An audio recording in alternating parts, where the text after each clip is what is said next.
Bueno, antes de entrar a la materia económica con Tony Bosa, finalmente sobre el tema OEA. Venezuela teme, ustedes en el chavismo temen que Venezuela pueda correr la misma suerte que otros países de América Latina, República Dominicana, con la invasión del 65, el caso de Jacobo Arbenz, el caso Panamá, por ejemplo. ¿Creen que eso es un escenario para ustedes factible? Fíjate, ¿qué veo yo?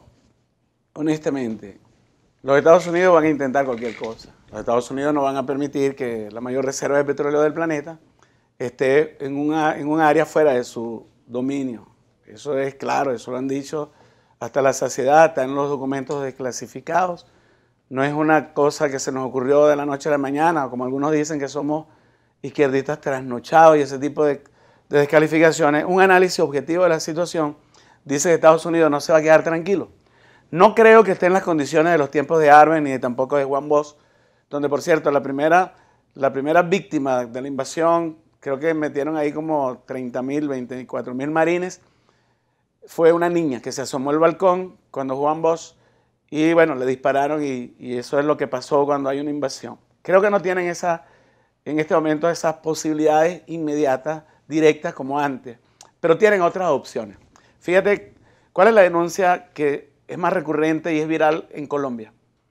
El asesinato sistemático de líderes sociales y de todos los que se desmovilizaron de la FARC. La FARC está repitiendo el caso del que llaman el baile rojo. El baile rojo fue una especie de operación diseñada por el ejército y el establishment colombiano contra la Unión Patriótica.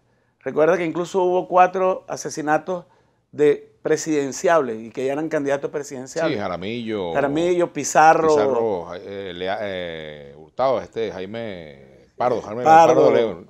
Y Cepeda, que era el presidente de la... Manuel Cepeda, que era... Y además hubo más de 3.000 dirigentes, concejales, alcaldes. Sí, de hecho, Navarro Wolf quedó vivo de milagro porque le pusieron una bomba y quedó, como decimos en criollo, quedó todo turuleco. Es un sobreviviente de esa violencia. Hoy en día esa violencia se está repitiendo, están matando, están masacrando a los que se acaban de pacificar. Entonces, ¿qué es lo que temo que en el caso personal, y creo que algunos sectores de la sociedad venezolana, que los Estados Unidos no se van a quedar tranquilos? Y no se van a quedar tranquilos y tienen la opción Colombia.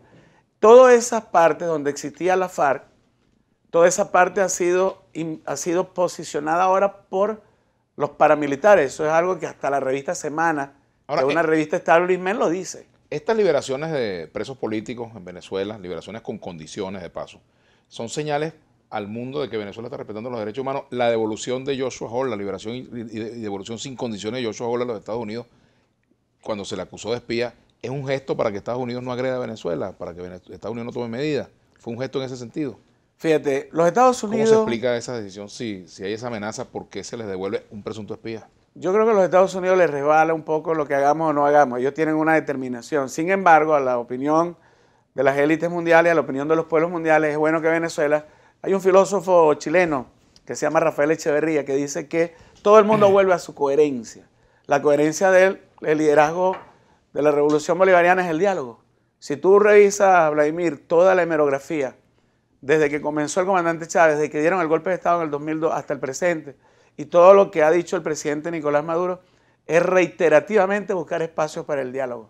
Ahora, ¿cómo se puede plantear un diálogo, por ejemplo, o plantear la reincorporación a la vida política de ciudadanos que estaban en prisión por razones políticas precisamente, y no se les permite el uso de redes sociales, no se les permite expresarse, no les permiten salir del país? O sea, yo recuerdo que en el pasado, pues la dirigencia que bajó de la guerrilla, ninguno fue inhabilitado, todos se incorporaron a la vida política y con plenos derechos. ¿Por qué en esta oportunidad no es así? Bueno, yo no coincido contigo en la calificativa de presos políticos. Habría que agarrar con pinzas cuál es el preso político. Yo hasta el momento, por lo menos, al general Vivas, que lo acaban de liberar, mandó públicamente a que pusieran unas guayas para que... De hecho, hubo una persona que se defenestró allí en una de esas intentonas de pasar por un sitio donde no se percibía la guaya. Aquí hubo, 27 personas quemadas vivas. Cerca de esta zona, la gente no podía... Yo quisiera ver esa lista de esas 27 personas quemadas vivas, porque bueno, he habido 1, 2 o 3 nombres, pero quisiera ver realmente si fue así. Bueno, por lo menos...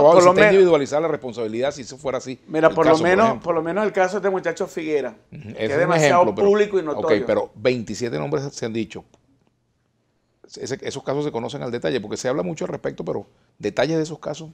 Bueno, fíjate, te voy a poner el caso de Figueres, que es público y notorio. Eso lo conocemos, pero No, lo pero conocimos no tanto el hecho de que se conozca, el hecho del comportamiento, que es patológico. y además repudiable, por supuesto, pero Fue hecho de manera pública, notoria.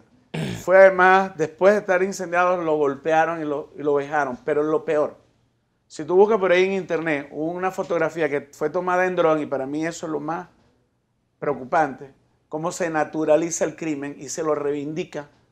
Por eso estoy hablando que no necesariamente tendríamos que ver cuáles son esos presos políticos, porque aquí hubo crímenes. Cuando tú ves la foto que hubo de la Plaza Altamira, uno de los reivindicados como asesinados por el régimen es precisamente del muchacho ese. bueno, Figueres. cuando la propia Asamblea Constituyente, la presidenta de la Asamblea Constituyente le dice para que se reincorpore a la vida política es porque son políticos, obviamente. Pero además todos sabemos que públicamente, bueno, Daniel Ceballos, político, otros presos, Gilbert Caro, diputado, preso político. Claro, el diputado Renzo Prieto también, político, o sea. No, son y la lista políticos es larga. presos. Políticos presos. Bueno, es un orden que se le pone, pero imagínate No, que no es un orden, es una definición. Es una definición Claro. para desvirtuar la condición de preso político. Si hiciéramos, tú sabes que en los ejercicios de análisis científico tú siempre tienes que tener una zona de control, es decir, una zona que no esté sujeta a las mismas variables donde tú pones la muestra. Pongamos que cualquiera de estas cosas que hicieron estos compañeros políticos aquí lo hayan hecho en cualquier otro país del mundo, del primer mundo, de cualquier parte del mundo, yo te aseguro que el castigo hubiese sido ejemplar. Creo que aquí ha habido más bien lenidad y un poco de mano suave con cosas que son de orden ya de naturaleza criminal. Que el Ejecutivo haya utilizado una figura del indulto es una potestad que tiene el presidente en aras de darle coherencia a su discurso en el tiempo, que es buscar el diálogo. Yo creo que Pero es fíjate que no fue una indulto, buena otra figura. propuesta en el sentido de buscar formas de que conduzcamos la nación en términos de que la diferencia la dirimamos con el debate. Ahora, pero si tú les pides que se incorporen a la vida política, ¿cómo se incorporan si no pueden hablar por las redes, no pueden dar declaraciones No, porque públicas? acuérdate que muchos de ellos no están todavía en proceso de presentación. Y mientras está el proceso de presentación, el por lo menos este señor que... Claro, el tema es precisamente si el gesto es que se incorporan a la vida política, ¿cómo lo hacen? Porque fíjate, en el pasado, vamos al caso de Chávez, por ejemplo, que tú y yo apoyamos, ¿verdad? Sí. Chávez el 4 de febrero, bueno, participó en una insurrección militar, otros lo llamaron golpe de Estado, otros lo llamaron alzamiento, como se le quiera definir. Pero él salió de la cárcel con plenitud de derechos políticos y allí murieron muchas personas. Fue un indulto absoluto. Aquí hay varios casos Bueno. que fueron O sea, la flexibilización Cuarta de República fue medidas. más benévola que la Quinta en eso. No, porque en la Cuarta República nadie quisiera lo que hicieron algunos políticos aquí y pasaba la prueba. Y estuviera ahorita en la paz de los cementerios. Y por ejemplo, fíjate, en el caso de las personas que agredieron al diputado Teodoro Campos, salieron también a las primeras de cambio. Y mucha gente presa, los funcionarios de la Policía Metropolitana tienen ya no sé cuántos años, casi más de 15 años presos, por ejemplo. Bueno, pero fíjate que los funcionarios que en este caso participaron en algunos actos de violencia no fueron liberados. Y mucha gente se queja de que fueron liberados los que participaron en actos de violencia de un lado. Yo lo que creo es que hay que interpretar las cosas apegado a la ley. Una persona que se le flexibilizó una medida tiene que seguirse presentando, no tiene los derechos plenos adquiridos políticamente, está sujeto a un régimen que está dentro de una norma. Y yo creo que eso es lo que está pasando con algunos actores. Algunos, por cierto, ya los están violando. El caso de este señor Vivas ya salió a declarar y volver a... Pero bueno, es el riesgo que se corre cuando se intenta buscar espacios para naturalizar el diálogo, porque aquí lo que se ha desnaturalizado es el diálogo. Nosotros necesitamos que el diálogo vuelva a tener fuerza de decisión. Que si decimos un día, porque fíjate aquí, el año pasado y antepasado, la oposición pedía elecciones. En el momento que se dan 4 elecciones seguidas, participa a retazos, unas sí, unas no, otras manda la abstención. Entonces no hay consistencia.